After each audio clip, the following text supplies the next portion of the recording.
হিন্দু ধর্মে অনেক মন্ত্রকে ঐশ্বরিক আশীর্বাদ এবং অলৌকিক পরিবর্তনের জন্য শক্তিশালী মনে করা হয়। এখানে কয়েকটা বিখ্যাত রয়েছে। 1. মহামৃত্যুঞ্জয় মন্ত্র, অর্থাৎ নিরাময়, সুরক্ষা এবং অলৌকিক কাজের জন্য। ওম ত্রম্বকম যজামহে সুগন্ধিম পুষ্টিবর্ধনম উর্বারুক্মি বন্দনম মৃত্যুর্মুক্ষীয়মামৃতাৎ। অর্থ: আমরা ত্রিচোখের পূজা করি, অর্থাৎ ভগবান শিবের, যিনি সুগন্ধির মতো সকলকে পরিব্যাপ্ত ও পরিপুষ্ট করেন। তিনি আমাদের পার্থিব আসক্তি এবং মৃত্যুর বন্ধন থেকে মুক্ত করুন, আমাদের অমরত্বের অমৃত দান করুন। 2. গায়ত্রী মন্ত্র, ঐশ্বরিক জ্ঞান এবং আশীর্বাদের জন্য। ওম ভূর্ভুব স্বাহা তাতো সাবিতুর ভ্যারেন্নাম ভার্গো দেবস্য ধীমহি ধিয়ো যো ন প্রচোদয়াৎ।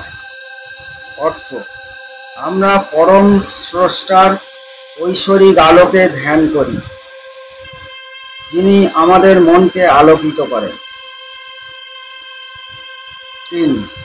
ক্লীম মন্ত্র, অর্থাৎ অলৌকিকতা, প্রাচুর্য এবং প্রেম আকর্ষণ করার জন্য। ওম ক্লীং কৃষ্ণায় নমঃ।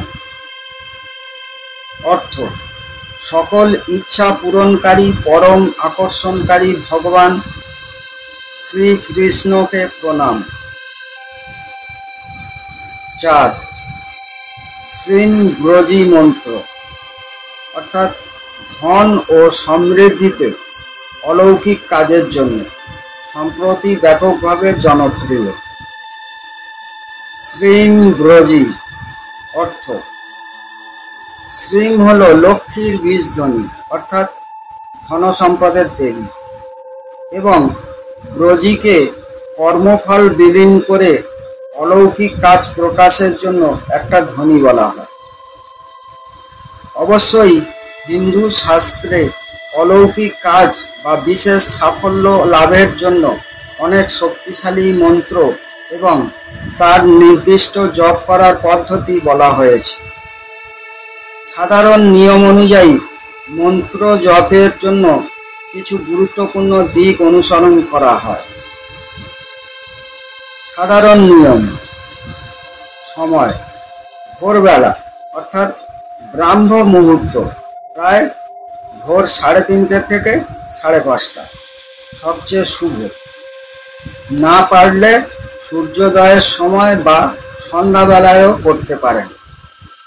স্থান: শান্ত পরিষ্কার জায়গায় পূর্ব বা উত্তর দিকে মুখ করে বসা ভালো। সংখ্যা: সাধারণত 108 বার, অর্থাৎ একটা পূর্ণমালা জপ করা হয়। কিছু ক্ষেত্রে 3, 7, 11, 21, 43 বা 108 মালাও করা হয়। মালা: তুলসী, রুদ্রাক্ষ বা চন্দনের মালা ব্যবহার উত্তম। সুচিতা: স্নান করে পরিষ্কার পোশাক পরে মনোসংযোগ করে জপ করা জরুরি। বিশেষ উপদেশ: সংকল্প: প্রথম দিনে সংকল্প করুন, অর্থাৎ কতদিন করবেন, কি উদ্দেশ্যে করবেন। নিদ্রার আগে বা পরে না, ক্লান্ত অবস্থায় নয়, সতেজ মন নিয়ে জপ করুন।